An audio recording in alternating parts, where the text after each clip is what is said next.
교만은 패망의 선봉이요 거만한 마음은 넘어짐의 앞잡이니라. 아멘.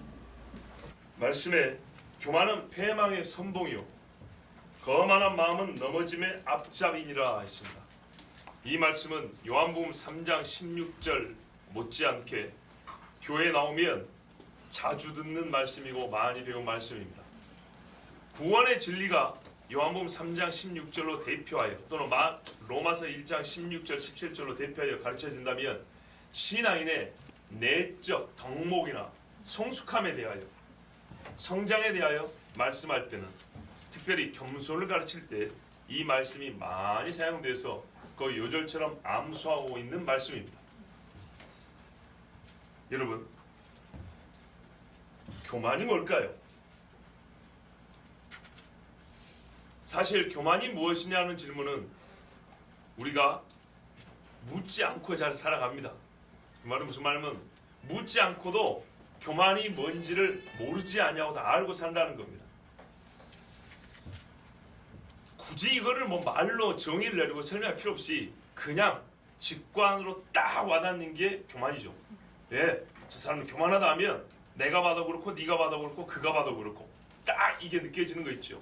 그래서 사실 큰 설명이 필요 없이도 우리가 사는데 지장이 없지만 오늘 말씀을 더 깊이 보고 듣고 깨닫기 위하여 교만에 대해서 생각을 해보고자 합니다. 본문은 쉽게 가르쳐줍니다. 히브리어는 같은 말을 반복을 해서 가르쳐주는 경우가 많습니다. 특별히 시나 노래에서 그러는데요. 우리가 말하는 시가서죠. 자문에 보면 같은 뜻의 말을 약간 다른 표현으로 합니다. 약간 다른 표현은 쓸데없이 반복하는 지루함을 없애기 위해서 한 것이 아니고 약간 다르게 함으로써 서로가 서로를 해석하여 주는 말입니다.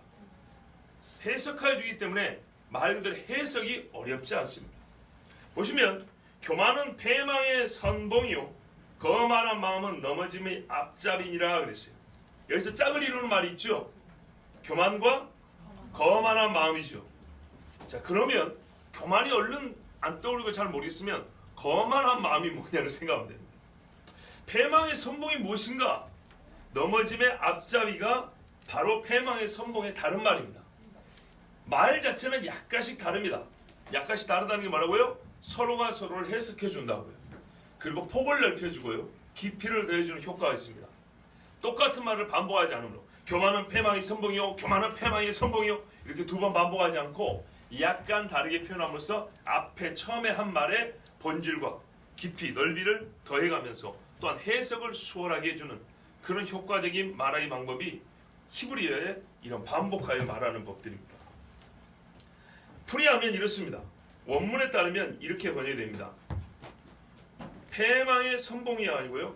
패망 앞에는 교만이요. 패망 앞에는 교만이요. 자, 이게 서술어가 아니고 시란 말이죠. 그 다음에 떨어짐, 실족이죠. 우리 말로. 예, 실족이나 이 비틀거려 넘어지는 걸 말해요. 실족이라 할게요.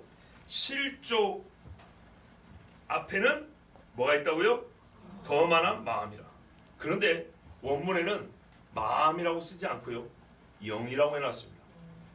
그래서 어떻게 되냐면 실족 앞에는 거만한 영이요. 영의 높아짐. 영을 뽐내. 이것이 어디 앞에 있다고요? 실족 앞에. 자, 패망, 파멸 앞에는 뭐가 있어요? 교만이 있고 실족 앞에는 영의 높아짐이 있더라. 이게 히브리의 원문을 거의 이제 그대로 번역하면 이렇습니다. 그래서 어떤 분은 이렇게 번역을 했어요. 패망 앞에는 반드시 교만이 있으며 넘어짐 앞에는 반드시 높아진 마음이 있다. 파멸 앞에는 교만이 있고 실패 앞에는 영의 교만함이 있다. 이런 식으로 번역을 했는데 이제 자 번역본들만 몇 개 이렇게 읊어드려도 무슨 뜻인지 대강 알겠죠. 그냥 우리 번역만 봐도 알겠는데 여러 가지 번역본들 이렇게 비교해보고 원문의 뜻을 이렇게 보면 아주 쉽게 말 뜻은 확인이 됩니다. 자, 이제는 내용입니다. 패망. 여러분, 교만은 뭐 앞에 있다고요? 패망 앞에 있다고. 우리가 패망의 선봉 그러니까 선봉을 잘 못 알아먹는 경우가 있어요. 우리말부터 볼까요? 선봉은요. 전쟁할 때 맨 앞선 부대를 얘기하는 거예요. 맨 앞선 부대의 깃발을 보면 어느 나라 어떤 부대인지 알 수가 있어요. 그렇죠? 맨 앞선 부대가 가지고 있는 무기를 보면 어떤 공격 패턴을 가지고 전쟁을 시작한 전투를 할 건지 알 수가 있어요. 우리가 오해하는 건 뭐냐면요. 교만은 곧 패망 이렇게 생각하는 경우가 있어요. 패망의 앞을 보여주는 거라는 얘기입니다. 선봉입니다. 선봉. 우리 번역은 그렇다 이 말입니다. 그러니까 무슨 말이냐면 당신 교만하면 안 돼. 성경에 패망의 선봉이라고 그랬어. 그러면 이 말의 경고를 곧 망한다는 것으로 생각을 하고 한 달, 두 달 지난 다음에 목사가 괜히 겁을 주고 그래. 패망하지 않잖아. 이런다고요. 그죠? 패망하지 않잖아. 즉 무슨 말이야 우리는 즉시성을 생각한다고요. 교만하면 즉시 패망을 생각하는데 그것이 아니고 교만한 결과가 패망이라는 것이지 교만한 즉시 패망한다는 말은 아니에요. 그러다 보니까 이 즉시 패망하는 건 아니다 보니까 시간이 있잖아요. 이 시간 안에 사람은 돌이킬 수도 있지만 돌이키지 못할 수도 있습니다. 이 시간을 잘 쓰는 사람은 더 나은 모습으로 나올 수 있지만 이 귀한 시간을 잘 쓰지 못한 사람은 그대로 끄는 대로 파멸로 빠져버립니다. 그래서 패망의 선봉이라는 말은 원문과는 약간 다르지만 이해하는 데는 도움이 됩니다. 패망 그 자체가 아니라 선봉이라고요. 패망을 끌고 가는 부대라고요. 교만하기 시작하면 어떻게 된다고요? 내가 내 스스로를 패망으로 끌고 가고 있다고요. 자, 거만한 마음도 넘어짐의 앞잡이라고 했어요. 결국은 뭐냐고요? 실패, 넘어짐입니다. 실족, 다리가 부러져서 못 일어납니다. 이건 못 일어나는 상태입니다. 한 번 넘어지고 일어나고 이게 아니고요. 거만한 마음을 갖고 하면 결국 어떻게 되냐? 넘어지고 영영 못 일어납니다. 근데 이것이 역시 마찬가지입니다. 거만한 마음을 한 번 가졌다고 해서 누군가 경고를 하잖아요. 근데 내일 당장 다리가 부러지거나 진짜 못 일어나거나 이러면 그 경고가 맞아 이럴 텐데 1년이 지나고 2년이 지나고 아무 일도 없어요. 그러니까 사람들 어떻게 돼요? 성경을 의심하거나 경고한 사람을 무시한다고요. 까먹어버리죠. 성경이 뭐래요? 앞잡이라고요. 즉시로 넘어진다는 게 아니고 거만한 마음이 시작되면 넘어지기 시작한 줄 알라는 얘기예요. 예, 여러분 담배를 많이 펴서 폐암에 걸린 사람도 첫 계피를 피는 순간이 있다는 걸 아셔야 돼요. 첫 계피를 핀다고 해서 담배가게 그려진 것처럼 폐가 썩진 않아요. 그런데 첫 계피를 피는 순간부터 썩기 시작하는 거예요. 그리고 그것이 결국은 어떻게 해요? 마지막 담배 한 가치로 해서 죽는 거예요. 마지막 담배 한 가치를 처음 피고 죽는 것이 아니고 아무 일도 안 느껴지는 아무 문제도 없는 한 가치를 피기 시작하고 두 가치, 세 가치, 100개, 10,000가치를 피고 막판에 폐암 걸려서 가십니다. 최종 진단은 당신은 폐암으로 가시는데 결정적 이 발암 원인은 당신 흡연입니다 이런다고요. 그게 100번째 담배가 될지 1000번째 담배가 될지 알겠습니까? 하면 중요한 건 뭐라고요? 첫 번째 담배 그걸 안 폈어야 되는 거예요. 처음에 없었으면 두 번째도 없었을 것이고. 그죠? 자, 거만한 마음을 갖게 되면 어떻게 된다고요? 넘어짐이 시작되는 거예요. 내 마음이 어느 때부턴가 좀 높아졌다. 남을 좀 무시하기 시작한다. 그러면 어떻게 된다고요? 내 스스로 뭘 깨달아고요? 내가 다운되고 있구나. 헬리콥터가 빙글빙글 돌면서 곧 처박기 일보 직전이구나. 이걸 아셔야 된다는 얘기입니다. 이 말씀에 경고는 확실한데 우리가 이 말씀을 경고로 받아들이지 못하는 이유가 바로 이 시차에 있더라고요. 시편에도 그러잖아요. 내가 너희가 죄를 질 때마다 즉시로 벌을 줘야 되는데 즉시로 벌을 안 주고 조금 기다려주니까 너희가 나를 꼭 너희 같은 줄로 생각하는도다. 우리는 어떻게 하죠? 서로 품앗이 하잖아요. 나도 니까 한번 눈 감아주고 니도 내까 한번 눈 감아주고 또 좀 있으면 까먹어버리고 또 큰 죄지만 시간이 지나면 별것 아니었던 것처럼 그냥 이렇게 지나가 버리고 그 현장과 즉시성이 있어요. 현장성과 즉시성이 없으면 또 내일이라는 근접성이 없으면 사람들은 어떻게 해요? 이 사건들을 저 멀리 약하게 무디게 그렇게 판단하고 거기에 대해서 처우를 합니다. 근데 하나님은 그렇지 않다는 거죠. 성경에 보세요. 다윗 때에 사울이 지은 죄를 묻습니다. 기브온 사람과 약속을 했으면 생명을 지켜줘야 되는데 사울이 이스라엘을 향한 열심으로 기브온 사람들을 쳐서 피를 많이 흘렸어요. 그 피값을 하나님이 다윗에게 쳤습니다. 다윗 입장에서 기분 나쁘죠. 사울이 흘린 거니까 사울한테 받으셔야지. 물론 받기도 했어요. 사울이 비참하게 죽었죠. 그런데 이 땅이 사울의 기본 사람들 죽일 때 사울 1인만 그 죄를 저질렀냐? 아니요. 이스라엘 사람들 같이 했어요. 이 땅이 피 흘린 죄를 묻습니다. 그러나 물어도 잘 보세요. 물어도 내가 무슨 죄를 지은지를 깨달을 수 있을 만한 사람, 물었을 때 제가 잘못했습니다 하고 회개할 만한 사람한테 하나님이 이 땅을 진짜 회복하기 위해서 물으신 거예요. 다윗이나 되니까 그것을 하나님이 물으실 때 예 잘못했습니다 하고 그 책임을 지는 것이지, 다른 사람 같으면 물어도 모른 척하고 그냥 지나가 버립니다. 자, 하나님은 절대로 안 잊습니다. 그래서 어떻게 한다고요? 처음 시작한 그것이 돌이키지 않으면 끝내 망하게 한다고. 자, 교만이 어렵지 않죠. 교만의 특징은 거만한 마음이랍니다. 클 것입니다. 그렇죠? 팽팽하게 탱탱하게 불어있는 마음입니다. 높아져 있는 마음을 말합니다. 이게 교만의 특징입니다. 좀 이따 다시 한번 보겠습니다. 그 패망의 성공, 패망이나 넘어짐이나 같은 말이죠. 그런데 역시 그렇게 말하고 있어요. 항상 인과관계를 보면 패망 앞에, 파멸 앞에, 흔적도 없이 없어진 데 앞에 하면 교만이 있고, 항상 실존하는 데 보면은 거만한 마음이 있더라. 근데 원문은 뭐라고요? 보통 마음을 레바브라는 데에서 루아흐를 썼다고요. 뭐 상황에 따라 문맥에 따라 이렇게도 저렇게도 볼 수 있는데, 영이라고 보면 우리에게 조금 더 주는 경고가 매서워요. 우리가 특히 예수 믿는 사람들이 내가 영적으로 좀 컸다라고 생각하기 들 때 어떻게 해요? 확 자빠져버려요. 바울이 조심했던 게 그겁니다. 항상 바울이 조심했던 게 선주로 생각하는 자. 이거는 세상의 성공자들을 말하는 게 아니에요. 기독교인 누구 하는 얘기예요. 선주로 생각하는 자는 넘어질까 조심하라 그랬다고. 바울 자신이 그랬어요. 내가 남은 가르쳐 구원한 다음에 나는 버림받을까 두렵다. 세상에 바울이 믿음이 없어서가 아니라 이건 믿음이 좋기 때문에 하는 근심이었어요. 왜요?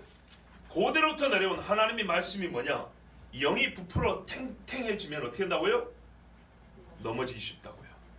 문제는 그래서 넘어진 사람은 넘어진 줄을 몰라요. 여전히 선한 줄 알아요. 삼손이요, 머리를 다 밀고도 안타깝죠. 내가 여전히 힘을 떨치리라.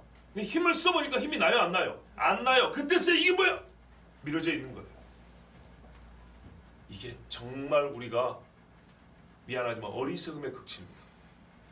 삼손이 5cm 머리를 갖고 있었던 사람이 아닙니다. 평생 삭도를 안 됐기 때문에 장발입니다. 장발. 이 무게만 해도 얼마입니까? 느껴지잖아요. 머리가 이렇게 느껴지잖아요.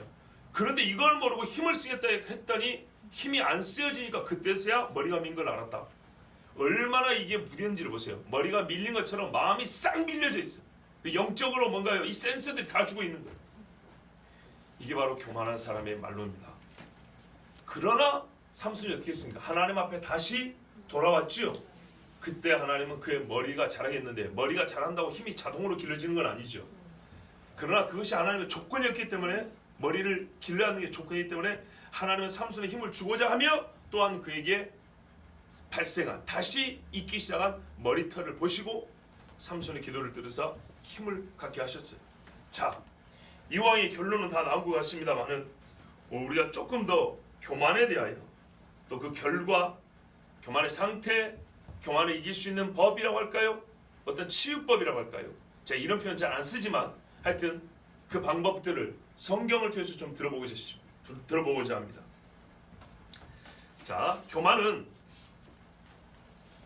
일단 제가 정의를 내려보면 자신과 타인에 대하여, 이건 사람에 대한 생각이고, 물론 여기 타인은 하나님으로 들어갈 수 있습니다. 자신과 타인에 대한 판단을 오직, 교만은 항상 느낌만으로 하는 게 아닙니다. 그렇죠? 느낌으로 시작하지만 어떤 생각의 결과에 이릅니다. 자신과 타인에 대한 판단을 오직 본성이 일으키는 생각에 따라 내리는 마음입니다. 본성이 일으키는 데 따라. 어떤 속에서 나와 누군가에 대한 판단을 할 때 다른 객관적 기준이나 하나님의 말씀이나 하나님의 판단이 아니라 내 본성에서 나오는 것에 의하여 판단을 내려버린 겁니다. 그렇게 하면 항상 자기는 우월하며 남은 낮게 되겠죠. 여기서 본성이 타락하지 않았을 때면 좋은데 우리는 당연히 전제된 것은 타락한 본성입니다. 타락한 본성에 따라서 남과 나에 대한 판단을 내려버리는 마음입니다. 그래도 목사님 있잖아요. 어떤 사람은 상당히 낮은데요. 자기를 낮추는데요. 여러분, 물론 낮추는 사람이 교만하기는 조금 어렵습니다. 높이는 사람은 거의 교만한 사람이죠. 그런데요, 낮춤도 교만이 가장한 모습일 수 있습니다. 그죠? 예레미야 같은 경우 그러잖아요. 내가 너를 쓰겠으니 복주에서부터 불렀으니 아니라고. 모세도 그랬잖아요. 내가 너를 애굽으로 보내서 내 백성을 구원하겠으니 보낼 만한 사람을 보내서 이게 겸손해서 그런 거예요? 아닙니다. 그런 뜻 아닙니다. 그래서 성경적인 겸손은 뭐냐면 하나님이 내린 판단에 대하여 항상 예스라고 하는 거예요. 너는 어린아이라 하지 말라 하면 예인 거예요. 너는 용사라 하면 예인 거예요. 근데 용사라 해도 아니라 그러고 선지자라 해도 아니라 그러고 기름 부었다 그래도 아니라 그러고 이거는요 겸손을 가장한 불충성이에요. 근데 성경을 논리적으로 이렇게 보면 불충성이나 부인은 교만이에요. 대표님 예를 들어볼까요? 나는 죄가 많아 교회 못 가. 하나님이 당신을 용서해 주셨다니까요. 용서하신다고 하니까요. 주님 앞에 무릎 꿇으세요. 아이고 안 돼. 내 죄가 얼마나 많은지 네가 몰라서 그래. 이게 겸손입니까? 세상에 이만한 교만이 없어요. 어떤 사람도 그 사람이 지은 일생의 죄의 총합을 가져와도 예수님 피 한 방울하고 저울에 딱 달아오면 예수님 피가 훨씬 더 무거워요.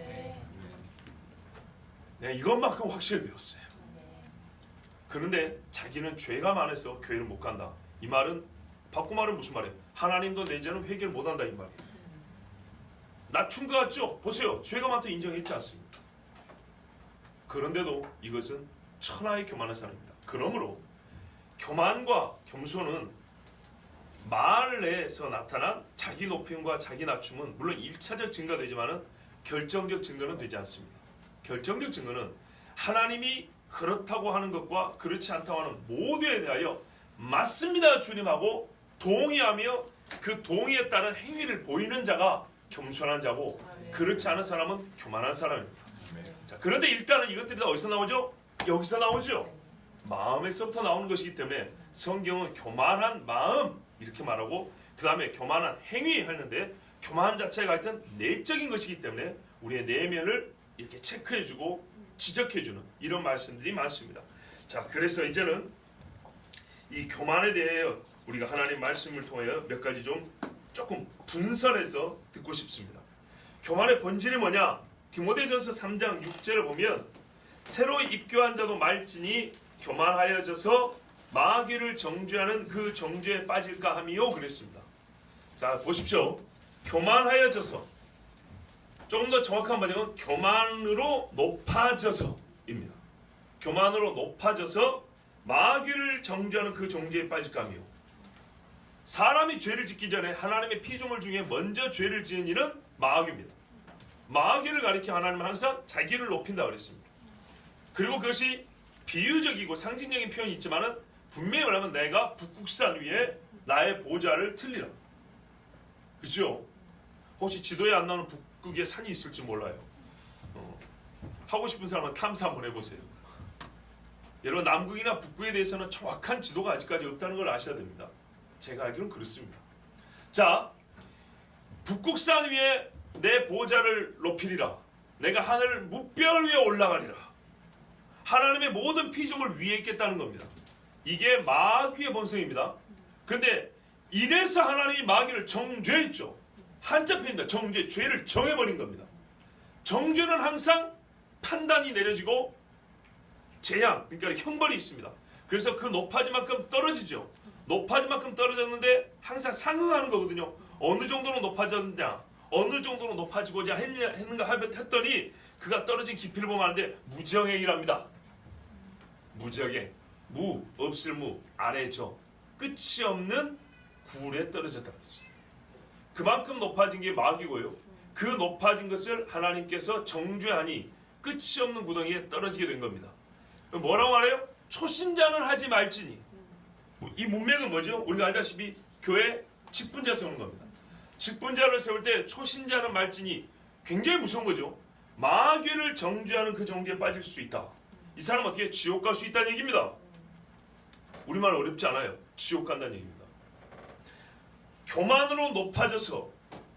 교만으로 높아지면 마귀를 정죄하는 그 정죄에 빠져 지옥에 빠질까 두려니 세상의 교회에서 직분 주고 지옥 가면 되겠냐? 그렇게 하지 말라는 겁니다. 자, 여기서 우리가 보건대 교만은 마귀가 지은 죄고요. 그 죄의 시발점이었고 이것이야말로 모든 사람을 마귀와 같게 하고 마귀가 있는 것을 끌고 가는 교만이라는 것의 본질입니다. 뭐라고요? 높아짐입니다. 이거는 높아진 게 아니고 자기가 스스로를 높이는 겁니다. 교만의 가장 큰 본질은 자기가 스스로를 높여서 스스로 판단을 내리는 겁니다. 그게 선악과죠. 자유가 아니라 자율이라고 했습니다. 자율, 자기가 법이 되는 겁니다. 자기가 법이 되는 겁니다. 자, 이게 교만의 본질입니다. 스스로를 높여 하나님의 법 위에 있어 자기 스스로 하나님과 같이 판단자, 법의 제정자가 되어 모든 것을 판단하는 자. 이게 교만한 자가 하는 거고요. 그래서 교만의 본질이 무엇이라고요? 스스로를 높여 스스로 법이 되어 살아간다. 마귀가 한 행동 그대로 하는 것. 이게 교만이라고 그랬습니다. 자, 한마디로 하나님보다 높아지려 하는 마음이 교만의 본질입니다. 그래서 교만의 상태와 특징들을 보면 첫 번째로 나타나는 것이 하나님을 무시하고 외면합니다. 시편 119편 85편에 주의 법을 쫓지 아니하는 교만한 자가 이렇게 되어 있습니다. 주의 법을 듣지 않습니다. 예레미야 43장 2절에도 모든 교만한 자가 예레미야에게 말하여 이르되 네가 거짓을 말하는도다. 우리 하나님 여호와께서는 너희는 애굽에 거하려고 그리로 가지 말라고 너를 보내어 말하게 하지 아니하셨느니라. 자, 바벨론을 끌려가고 남은 사람도 있었어요. 남은 사람들이 예레미야한테 물었어요. 어떻게 하면 좋겠습니까? 하나님이 우리에게 뭐라고 말씀합니까? 우리 생각에는 여기 있으면 안 될 것 같고 애굽으로 피신해야 될 것 같은데 내가 기도하고 가르쳐 주겠소. 예레미야 기도했습니다. 하나님이 애굽에 내려가지 말란다. 너희는 그루터기와 같으니까 이 유다 땅에 남아있으면 하나님이 너희를 보여준다 했더니 뭐라 그래요? 교만한 자들이 하는 말이 하나님이 예레미야 당신한테 그런 말 한 적 없어. 물어보지를 말든지 자기들 하고 싶은 대로 하는 거예요. 애굽에 갈 생각 다 결정 내려놓고 형식상 예레미야한테 물어본 거예요. 느헤미야 9장 16절에 저희와 우리 열조가 교만히 하고 목을 굳게 하여 주의 명령을 듣지 아니하. 행동과 자세에서 굳은 자세가 보이는데 결국에 뭐냐면 주의 명령을 듣지 아니하. 하나님의 말씀을 듣지 아니한 게 뭐라고요? 교만의 특징이에요. 그래서 아까 교만의 본질을 얘기한 거예요. 하나님 위에 있어서 자기가 법이 되겠다는 거예요. 아시겠어요? 그럼 어떻게 하나님도 내가 만든 법에 복종을 해야 돼요. 그래서 가끔 이런 표현도 있죠. 내가 만든 하나님. 디모데후서 3장 2절에 보면 사람들은 자기를 사랑하며 돈을 사랑하며 자긍하며 교만하며 회방하며 부모를 거역하며 감사치 아니하며 거룩하지 아니하며. 자, 여기서 우리가 보면은 이게 일련의 그 마음가짐을 이렇게 쭉 함께 기록을 해놨잖아요.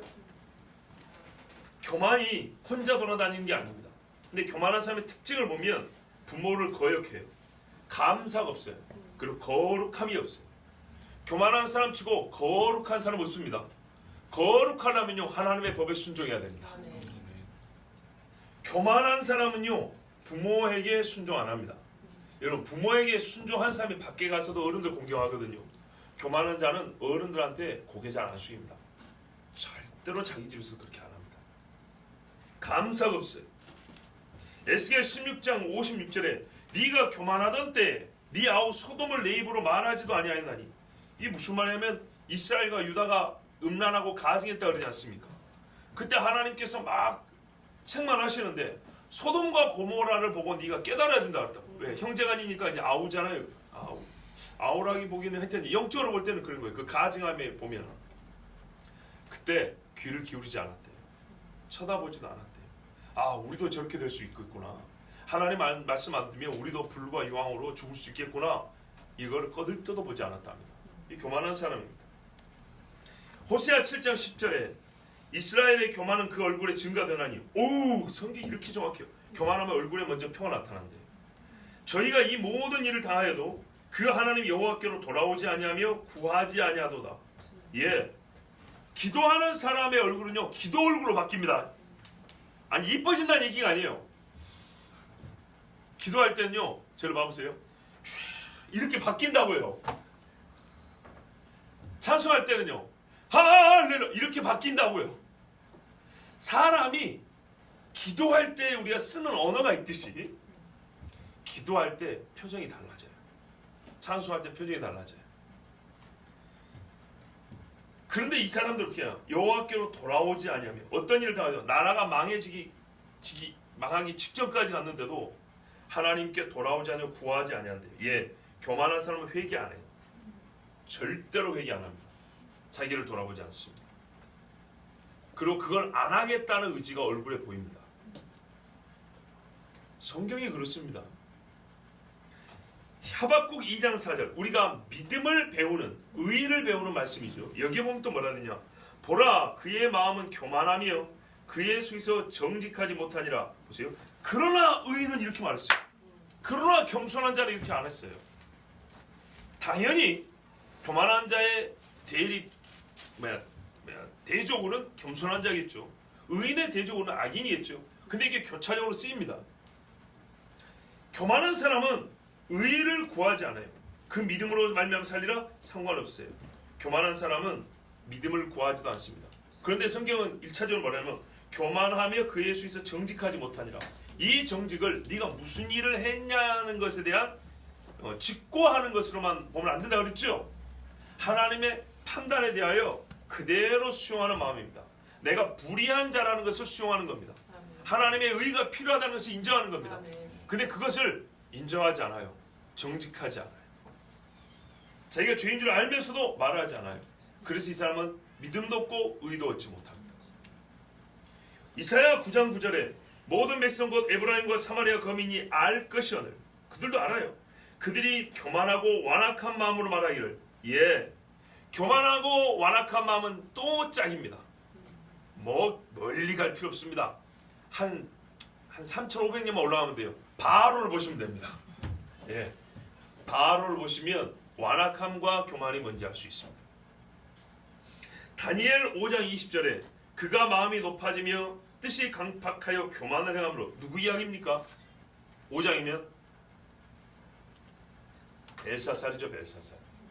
예, 이게 이제 벨사살을 두고 한 이야기인지 벨사살한테 훈계를 하면서 당신의 아버지 느부갓네살 봐봐. 그 교만해갖고 이런 하나님 앞에 벌을 받은 적 있잖아. 이거 이제 다니엘 훈계하는 겁니다. 근데 그 훈계 내용에 마음이 높아지며 뜻이 강팍하여 교만을 행함으로 이렇게 돼 있어요. 교만은 마음으로 끝나지 않고 행위를 설명하는 말이기도 한데 이 보니까 마음이 높아지며 높아진 마음에서 어떤 뜻을 딱 세우잖아요. 그러면 이 뜻이 어떻게 해요? 강팍해서 절대 안 흔들린대요. 선한 일의 의지를 이렇게 세우면 좋지요. 그런데 완악한 마음으로 악한 일을 뜻을 세운 다음에 이게 안 바뀐대요. 이거를 또 역시 교만하다 그랬어요. 자, 교만의 특징 이거 말고도 엄청나게 많습니다. 조금만 더 할게요. 그렇지만 이사야 13장 11절에 내가 세상의 악과 악인의 죄를 벌하며 교만한 자의 오만을 끊으며 강포한 자의 거만을 낮출 것이며 거만 나오네요. 교만한 자의 오만은 뭐고 강포한 자의 거만은 뭐예요? 예, 그냥 쉽게 보겠습니다. 교만한 사람 중에는요 성질 좋은 사람 별로 없어요. 포악해요. 노아 때 그렇죠? 고린도서 13장 4절에 사랑이 뭔지를 설명해 줍니다. 그런데 말해요 교만하지 아니하며. 그러니까요 교만하면 뭐가 없어요? 사랑이 없어요. 그래요 온기가 없어져요. 사랑이. 역대하 32장 20절에서 31절까지 좀 긴 말씀인데 안 읽습니다 다. 근데 중요 구절만 몇 구절 읽어드릴게요. 이와 같이 여호와께서 히스기야와 예루살렘 거민을 아수르 왕 사네립의 손과 모든 적국의 손에서 구원하여 내사 사면으로 보호하심에 여러 사람이 예물을 가지고 예루살렘에 와서 여호와께 드리고 또 보물로 유다 왕 히스기야에게 드린지라. 이후부터 히스기야가 열국의 눈에 존대하게 되었더라. 자, 아수르를 완전 처벌했단 말이죠 하나님이. 그러니까 그 주변에 약소국들이 막 와가지고 하나님 재물을 하나님을 꼭 믿어서가 아니라 막 성지르다 제물도 바치고 히스기야한테 제물을 바쳤어요. 그래서 히스기야가 존귀해졌어요. 그랬더니 어떻게 됐겠죠? 교만해진 겁니다. 성경에 뭐라 했냐? 또 병들어 죽게 됐지 않습니까? 나았죠. 그런데 그 다음에 바벨론에서 사람들이 오니까 창고 다 보여줘 그랬죠. 이거를 역대하에는 뭐라고 하냐면 히스기야가 마음이 교만하여 그 받은 은혜를 보답지 아니하므로 진노가 저와 유다와 예루살렘에 임하게 되었더니 히스기야가 마음의 교만함을 뉘우치고 예루살렘 거민들도 그와 같이 하였으므로 여호와의 노가 히스기야의 생전에는 저에게 임하지 아니하니라. 아멘. 근데 이 마지막에 뭐냐면 하나님이 히스기야를 떠나시고 그 심중에 있는 것을 다 알고 자사 시험하셨더라 그랬어요. 하나님이 시험해 봤더니 교만이 있더라는 거예요. 그리고 히스기야가 교만하니까 그 백성들도 교만하더라고요. 그래서 하나님이 진노하니까 이게 교만의 해결 방법입니다. 회개하였다. 그리고 이스라엘 백성도 함께 회개하여서 하나님이 유보해 주셨다 그랬어요. 형벌을 유보해 줬다 그랬어요. 유보만 해도 얼마나 귀합니까? 자, 이어서 보면은 교만의 결과가 뭐냐? 앞에 우리가 교만의 특징에서도 이미 우리가 다 볼 수 있었지만 교만의 결과는 사망입니다. 악귀에게 휘둘리다가 죽습니다. 대표적인 사람이 누구냐면 사울입니다. 아말렉을 치라 진멸하라 했더니 남겼죠. 남기기만 했습니까? 사람들이 다 사울을 자기를 이제 막 높여줬죠. 왜? 아말렉은 이스라엘 철천지 원수 아닙니까? 블레셋도 쳤죠. 암몬도 쳤죠. 아말렉도 쳤죠. 사람들이 높여주고 하니까 좋았죠. 그런데 사무엘이 와서 책망을 했죠. 그 수많은 부하들과 백성들 앞에서 망신을 당했죠. 그리고 제사 지내려고 했는데 사무엘이 떠나려고 하자 어떻게 했죠? 바짓가랑이를 붙잡고 제발 나와 함께 있어서 내 체면 좀 살려주라 그랬죠. 할 수 없이 사무엘이 제사를 지내고 갔습니다. 밤새도록 울었죠. 체면은 살았을지라도 영혼은 죽은 거예요. 그 다음부터 나타난 일이 뭡니까? 여호와의 영이 떠나고 하나님의 부르신 악신이 임하여 죽을 때까지 갔습니다. 보세요. 중간에 대하나님의 사람 다윗이 와서 수금을 타서 악귀를 잠시 쫓아줬지만 본인에게 문제가 생겨서 귀신이 나한테 붙은 겁니다. 무슨 말인지 아시겠죠? 예. 다윗이 있고 없고는 다른 문제입니다. 다윗이 있어서 들었던 귀신이 잠깐 떠나는 거지만 근본적인 문제는 왜 이게 나한테 들어왔냐 이 말입니다. 왜 이게 나한테 생겼냐? 내가 하나님을 떠났기 때문입니다. 교만해졌기 때문입니다. 하나님의 말씀을 멸시하는 게 교만의 특징이라고 그랬죠. 사람 앞에 자기를 높이고 하나님의 말씀을 멸시하자 더러운 귀신이 들어와서 평생의 사울을 괴롭게 했습니다. 말라기 4장 1절에 만군의 여호와가 이르노라 보라 극렬한 풀무불 같은 날이 이르니 교만한 자와 악을 행하는 자는 다 초기 같을 거예요. 초, 풀, 마른 풀. 그 이르는 날이 그들을 살라 그 뿌리와 가지를 남기지 아니한다 그랬어요. 자 보세요. 이 교만한 사람들은 어떻게 하냐? 하나님이 다 불살라 버린대요. 우리 보면 마가복음에 보면 가라지 있죠. 가라지는 다 모아서 불사른다 그랬죠. 여기 성경에 보면 그 가라지 중에 대표적인 사람들이 교만한 사람, 복음 안 들어요. 회개 안 합니다. 히스기야 같은 경우도 아까 사람들이 자기를 높여줄 때 교만했죠. 그런데 하나님이 쳤죠. 예, 치니까는 어떻게 했습니까? 자기가 겸손하게 회개하고 낮아졌죠.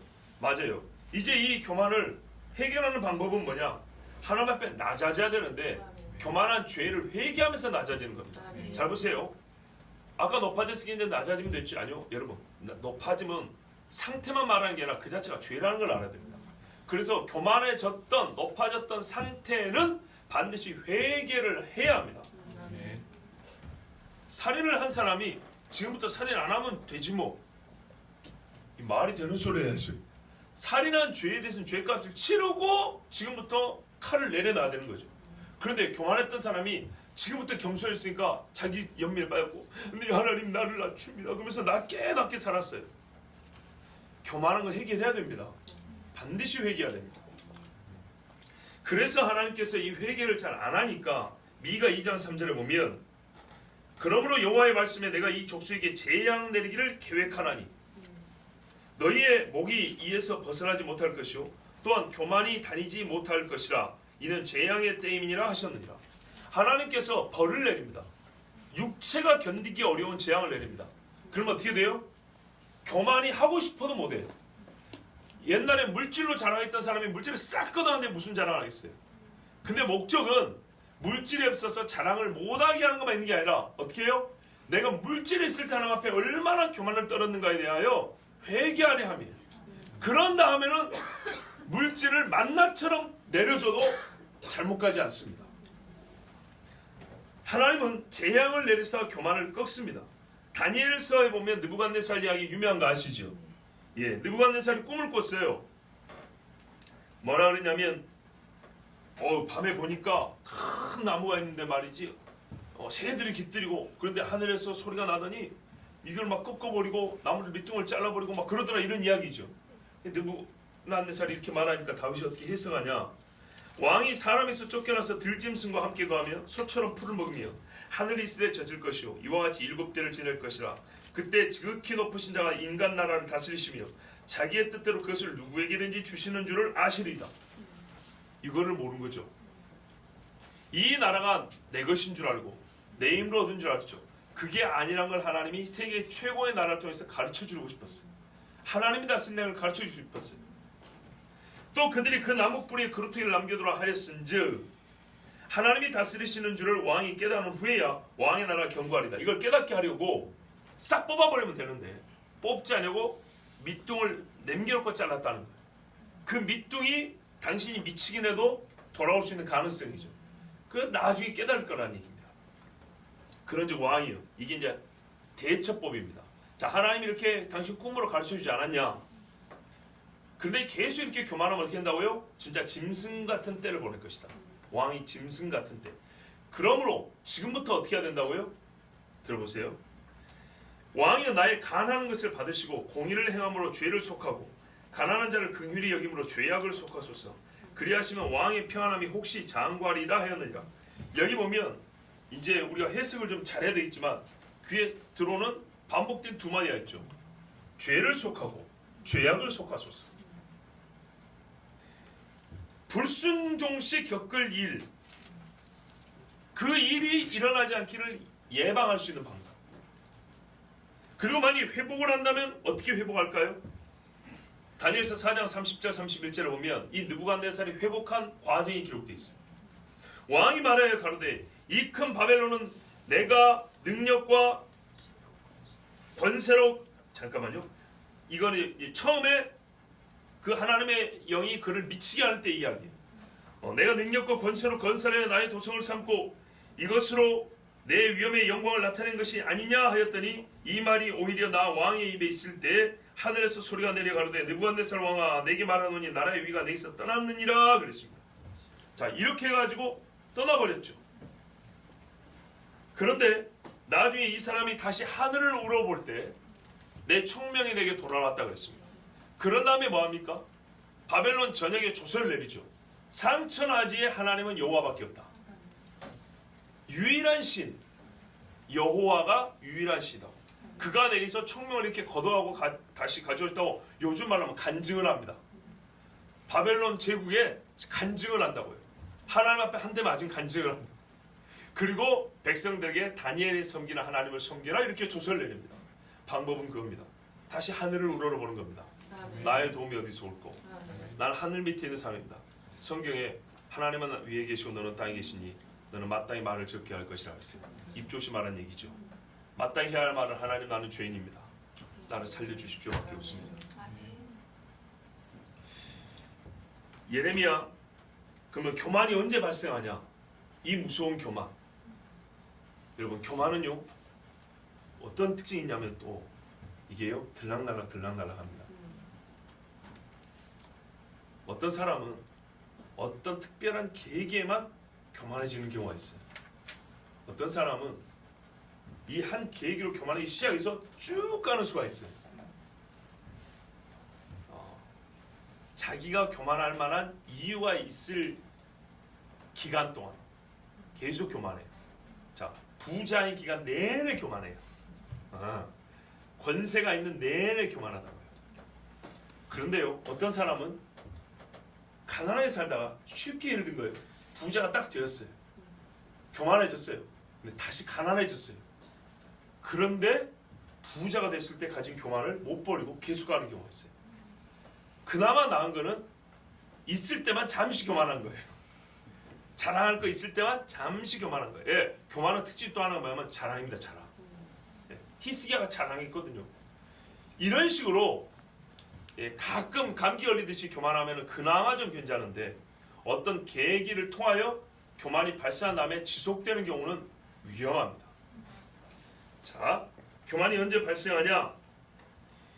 권력과 권세가 있을 때 발생합니다. 에돔은 에서죠. 높은 바위에 있으니까 교만해졌다 그랬어요. 느부갓네살은 자기의 위세와 국가의 영토의 넓음이 국력이 교만의 이유였어요. 그래서 하나님은 꿈을 통하여 이 교만을 막으시려고 가르쳐 주셨다 했습니다. 욥기에 보면 사람은 무관히 여기도 하나님은 한 번 말씀하시고 다시 말씀하시되 사람이 침상에서 졸며 깊이 잠들 때나 꿈에나 밤의 이상 중에 사람의 귀를 여시고 인치듯 교훈하시다니. 이걸 우리 좀 요즘에 말을 안 쓰다 보니까 그냥 넘어가네. 인치듯이 뭐냐면요, 도장을 찍는 거예요. 인도로 지시다고 생각하세요. 꿈이 생각보다 깊이 각인되는 방법입니다. 인치듯 교훈하시다니 이는 사람으로 그 꾀를 버리게 하려 하심이며 사람에게 교만을 막으려 하심이라. 아멘. 전도생활 하세요? 하나님은 사람을 정직하게 지으셨으나 꾀를 낸 것이니라. 아까 부정직이 교만의 한 특징이라고 그랬죠? 맞아요. 그래서 하나님은 꿈으로 말씀하세요. 여러분, 꿈을 절대로 무시하지 마세요. 왜냐? 잘 보세요. 꿈에 우리가 바른 행실을 하는 경우가 별로 없어요. 그렇습니다. 개꿈이라고 치부하지 마세요. 그게 내 속에 들어있는 나입니다. 성경은 일단 이렇게 말합니다. 생각이 많으면 꿈이 많다고 그랬습니다. 생각과 꿈이 상관이 있다는 얘기입니다. 근데 꿈을 꿔보면 별로 윤리도덕적으로 신앙적으로 좋은 것들이 별로 없습니다. 드러놓고 얘기할 만한 거 별로 없죠. 그죠? 그러잖아요. 그게 내 속에서 꿈틀거리는 것들입니다. 희한합니다. 꿈에서는 기도가 안 돼요. 위급한 일이 있어도 꿈에서는 기도가 잘 안 되고 주여가 안 불러집니다. 무섭기는 또 엄청나게 무섭습니다. 그죠? 꿈에서는 훨씬 더 음란해집니다. 꿈에서는 훨씬 더 하나님을 의식하지 않고 행동을 합니다. 그런데 이게요, 우리가 평상시에 나도 잘 느끼지 못하는 납니다. 근데 반면에요, 진짜 영적으로 깨이고 뜨거울 때는요, 꿈에서도요, 구렁이가 이만한 게 와도요, 날씨 어디 있어? 짚고 달라듭니다. 기도를 충분히 하고 하나님 앞에 내가 요즘에 진짜 하나님만 붙들고 산다 할 때는요, 사자와 호랑이가 있어도 실제로 그런 꿈 꿔본 사람 있을 거예요. 있을 거예요. 저 가끔 꿔요. 안 무서울 때가 있어요. 그런데요, 아무것도 아닌 건데 엄청나게 무서울 때가 있어요. 하나님 앞에 내 영혼을 돌아볼 수 있는 기회입니다. 솔직히 그렇게 흉측하고 무서운 꿈을 꾼 이후에 스스로 교만하기는 어렵습니다. 하나님은 우리를 겸손하게 하려고 인을 치듯, 그러죠? 꿈자리가 안 좋다 그러면 하루 종일 몸이 피곤하고 힘들죠? 맞아요. 인을 친 겁니다. 네가 돌이켜야 될 것이 있고 네 교만함을 낮춰야 될 것이 있다고 하나님이 가르쳐 준 거라고 그렇게 받아들이세요. 이게 최고로 좋은 자세입니다. 자, 에스겔 28장 5절에 그 재물로 인하여 내 마음이 교만해졌도다. 부하면 교만해지기 쉽습니다. 언제 교만이 발생한 걸 얘기하는 주는 겁니다. 성경이 이렇게 가르쳐줍니다. 호세아 13장 6절에 저희가 먹이온 대로 배부르며 배부름으로 마음이 교만하여 이로 인하여 나를 잊었느니라. 가나안 땅에 들어갈 때 하나님이 경고하신 대로죠. 호세아 때는 언제입니까? 이스라엘이 망하기 직전입니다. 그때까지 그랬어요. 고린도서 8장 1절에 지식은 교만하게 하며, 역시 마찬가지입니다. 신학교 하면 그래서 고개 뻣뻣이던 애들이 많아요. 그래서 여러분에게도 제가 여러 교육을 하면서 항상 하는 말이 뭐죠? 지식은 교만하게 하나 기도한 지식은 능력이다 그랬어요. 자, 그러면 교만하지 않으려면 어떻게 해야 됩니까? 아까 교만할 때 하나님이 때리고 경고하고 재앙을 줘서 돌이키는데, 즉 회개하게 하는데, 교만이 없어지고 교만을 말미암은 화를 없애려면 회개해야 되는데 회개 안 하니까 하나님이 때린다 그랬죠. 근데 애시당초 교만하지 않으려면 성경은 이 방법도 가르쳐줍니다. 물론 표제가 교만하지 않기 위해서는 뭐 이렇게 붙어있진 않아요. 근데 내용을 보면 그래요. 신명기 17장 18절에서 20절에 왕 같은 경우에 권세와 재물과 자기 명예로 교만하기 쉬운 자리죠. 뭐라 그럽니까? 우리가 교만한 자의 특징은 하나님 말씀 멸시한다 그랬죠. 바로 그 반대로 하면 됩니다. 레위 사람 제사장 앞에 보관한 이 율법서를 등사하여 평생에 자기 옆에 두고 읽어서 그 하나님 여호와 경외하기를 배우며 이 율법의 모든 말과 이 규례를 지켜 행할 것이라. 그리하면 그의 마음이 그의 형제 위에 교만하지 아니하고, 형제 위에 마음이 탱탱 불어오르지 않고 교만하지 아니하고. 말씀을 읽으랍니다. 여러분, 이건 우리에게 똑같아요. 말씀을 가까이 하고 읽으세요.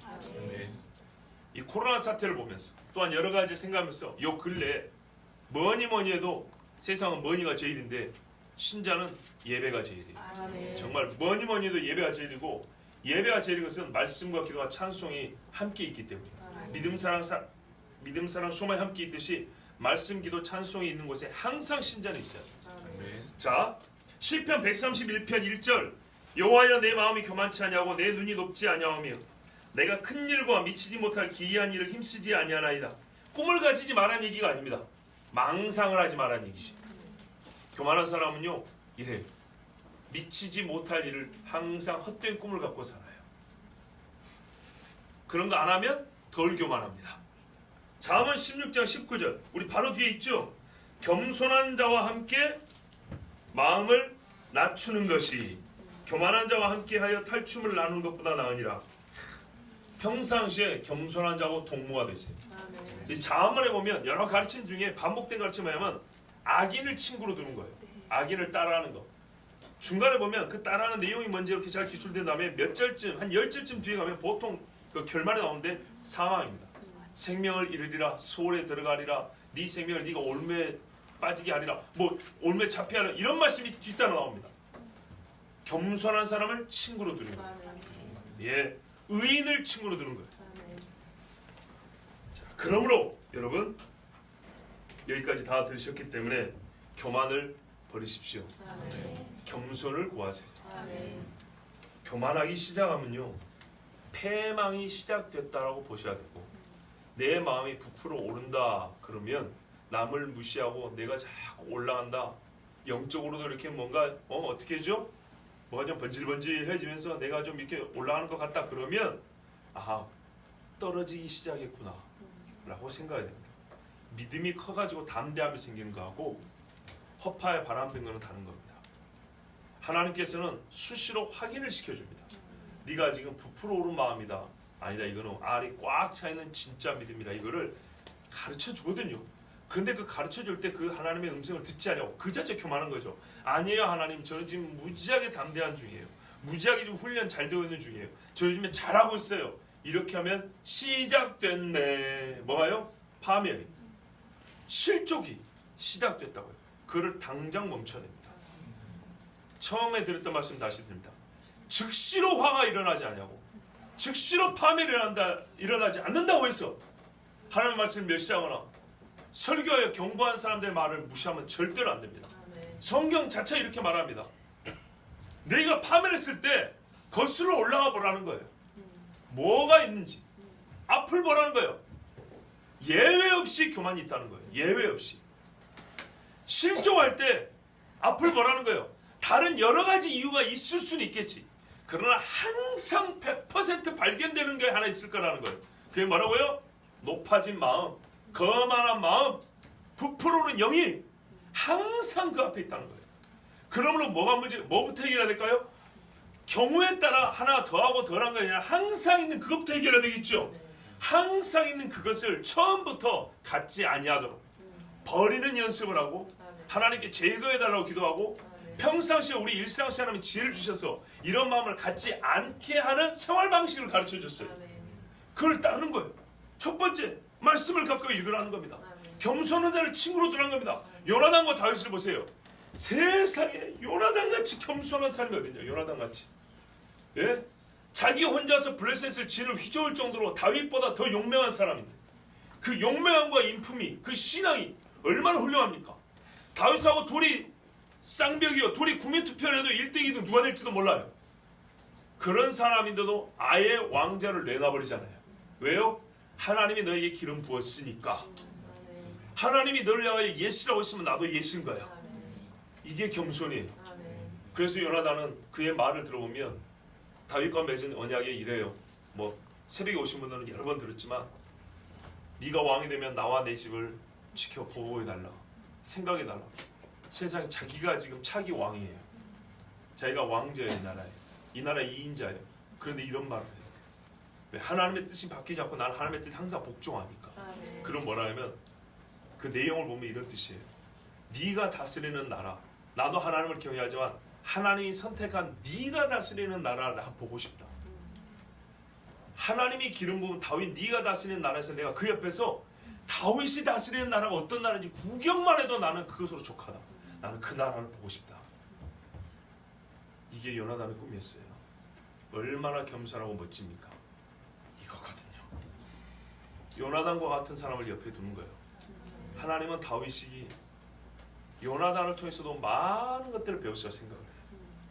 다윗이 훌륭한 면이 있죠. 골리앗을 보고 분기 탱쳐나요. 하나님의 이름으로 싸우는 그것은 훌륭하죠. 그러나 그 외에 보면요, 다윗 모자란 게 많거든요. 그 모자란 것들은 선지자들이 채워주고, 그죠? 깎아주고, 또 요나단을 통하여 많이 배웠어요. 정말 요나단을 통하여 배운 게 많아요. 여러분, 겸손한 자 같이 하시기 바랍니다. 잠언 15장 33절에 여호와를 경외하는 것은 지혜의 훈계라, 겸손은 존귀의 앞잡이라. 교만한 사람은 스스로 높이죠. 겸손하면 어떻게 해요? 하나님이 높여져요. 그러니까 높아지고 싶은 사람은 교만을 버리세요. 예, 교만을 버리면 자동적으로 겸손해집니다. 잠언 18장 12절에 사람의 마음의 교만은 멸망의 성공이요 겸손은 존귀의 앞잡이라. 이 두 개를 합한 말씀이 18장 12절에. 이거는 대립군이에요. 절대 함께하지 않아요. 양립 불가능. 베드로전서 5장 5절에 특히 젊은 사람들, 요즘에 젊은 사람들 어른 보고 인사도 안 하고, 우리 교회에서 떡볶이를 얼마나 얻어먹었는데 길 가다가도 저보고 인사도 안 하는 애들이 많아요. 오히려 제가 안녕 이렇게 해줘야지. 이것들이 4-5살 보면 중학교 다니니까 난 이제 초등학교 아니라고, 초등학생 아니라고 인사도 안 해. 이런 건방지고 방장을. 젊은 자들아 이와 같이 장로들에게 순복하고 다 서로 겸손으로 허리를 동이라. 이야, 허리를 동여야 된답니다. 이게 어떤 뜻인가요? 작정을 해야죠. 하나님이 교만한 자를 대적하시되, 그래요. 그래서 재앙도 내린 거예요. 교만을 회개 안 하고 기회를 주시는데 회개 안 하면 하나님하고 맞서 싸워야 됩니다. 대적하시되 겸손한 자들에게 은혜를 주시느니라. 맞아요. 겸손한 사람은요, 시작됐네. 하나님의 복이 시작이 된 거예요. 저 사람 뭐 겸손해봐야 지금 당장 만나 그런 생각하지 말아야 거예요. 인생은 짧지만 또 길어요.